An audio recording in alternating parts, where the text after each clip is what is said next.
Hi, welcome back to K-8 Literacy Education's YouTube channel. I'm Kristen, and today we're going to be talking about what we can do this summer to prepare for what might happen this fall. We know that this spring we were kind of thrown into online and remote learning, and that was difficult for some of us if we hadn't already integrated online learning into our curriculum. So I know that teachers I worked with that were already using Google Classroom and Google Sites and HyperDocs and things like that had a much easier transition into online learning than teachers that hadn't. And so even for those of us that are very comfortable in the online realm, what can we do this summer to prepare for fall? Which there's still a lot of questions. You know, summer school can now be in person. You know, districts are setting their calendars.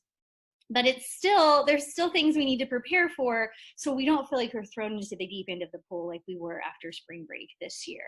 So I want to, there we go, kind of go through some things that we might do for hybrid learning, hybrid teaching. How can we prepare? So that's what we're talking about today.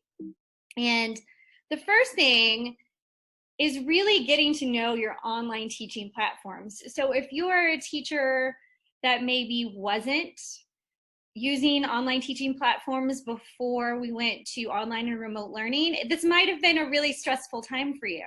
And even if you started using it, maybe you didn't know as much about it as you would have liked. So really take this summer as the opportunity to really know those online teaching platforms. Be the student. You know, talk with your administrators before you're done for the year and see what online platforms are going to be available to you next year. See if there's training available for the summer.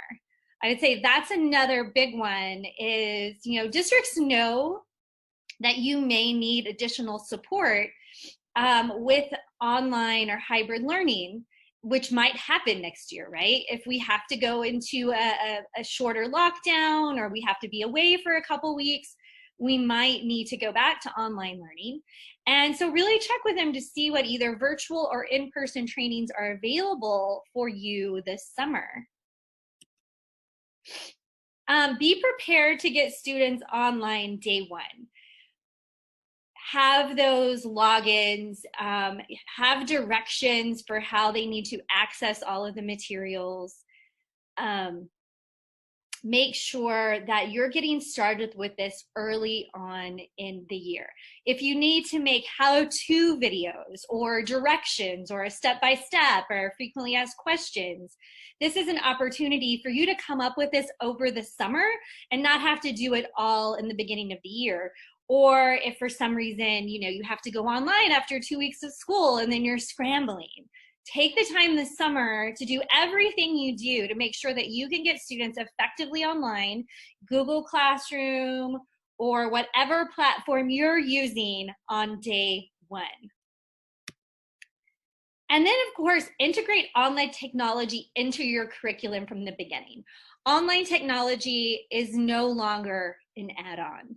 We know now that it really needs to be part of our curriculum. It needs to be integrated on a daily basis if possible. And so I'm going to show you a few ways or platforms that you might want to use or check out this summer. So I'm going to show you, here we go. So one thing we can use is you can start using Google Sites for each unit. So you can create a Google Site page for each unit. So this would be for a poetry unit. Essentially, you're putting all of your materials for that unit on this page. So I have notes, I have the poems they're going to use, I have my poetry slides, which I could make into a hyper document. So this could be a hyper document. I don't really have that much in this one. You could create a hyper document that has all the assignments. Even if you are going to pass out papers in a traditional in-person classroom, it's always useful to have all the handouts in one place. So even for students who are absent, or maybe students who have to stay at home for a while because they're at risk, they'll have all of this at their fingertips. Another thing that you can do with online and using Google Sites is to have students create their own Google site. And this becomes a portfolio. So they can put their projects, they can put their papers, they can put their annotations on this site, and it becomes a really great portfolio that can show their growth over the year.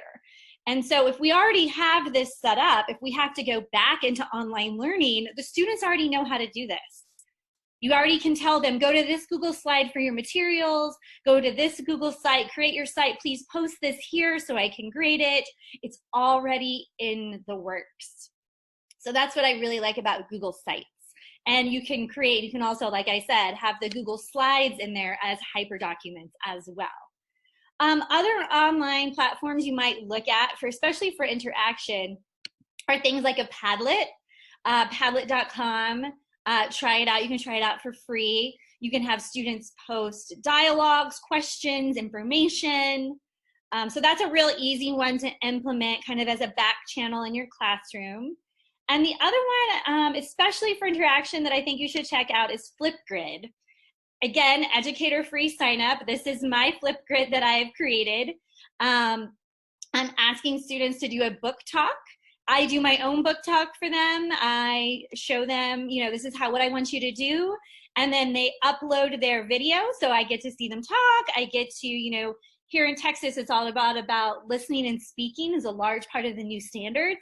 So I get to see them speak to me and get their ideas across verbally. You can also share this on a Google Classroom so students can see each other's Flipgrid. So this is another one that you could have them record it outside of class and share it.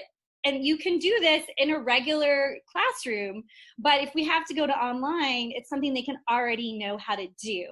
And it's integrating interactive technology into your classroom, and I think that's really important. So we talked about creating Google Sites for our classes or our units, so all of our material is in one place.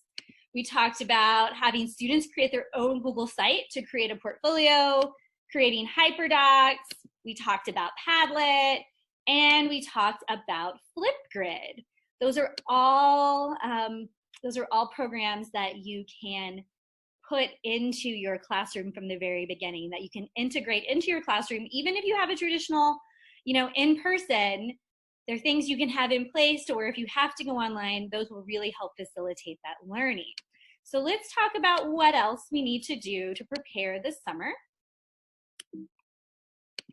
All right, research and advocate. So this is where I think you have a unique opportunity that if there's something that you really wanted, if there was a platform or a program that's online that you really wanted that you've never been able to get, this is a time where you could do the research and then go to your administration and go, hey, I think this would be really great for our students. I think this is that time where people are really open-minded to things that would work. So maybe take the summer to do the research, look at how effective programs are, and then go back either late summer or fall and say, hey, I really think this would be great for our students. I think that's really important. Cultivate a flexible mindset. We know we had to be super flexible this spring. We know as educators, we have to be flexible. But there's been a lot of changes and there's a lot of upheaval. So really think about being centered this summer. You think about, okay, how can I really be centered to be what I need to be in the fall? So kind of, get centered on that flexibility. And then of course, rest and relax. It's really important to take care of yourself. We are in the middle of a pandemic. Sleep matters. Managing those negative emotions matter. We want to be in a really good headspace when we come back. So take this time to figure out what you need to be doing to be in that good headspace. Exercise, get rest, really do those things that feed your soul over the summer so that you can come back rejuvenated. Because very likely it's going to be very different and it could be very stressful in the fall. So it's really important that we're all in a good place. All right, I'm gonna stop my screen sharing. There we go. So, bottom line, use this summer to be proactive for the fall. I mean, we know that it could be crazy, it could be stressful. So take this summer, do your research, learn what you need to do, be the student, but also get rest, get centered, and be ready for what comes. I'd love to hear your ideas. I'm, of course, here to support you. And just so you know, I'm actually working on some online courses that will support you, and I will launch those soon, and I will share those with you here on YouTube. And of course, you can always check out my blogs at khliteracyeducation.com. I have a blog all about this topic if you would like to read and get some more insight. And of course, you can always contact me as well. So thank you for joining me, and I will see you next week.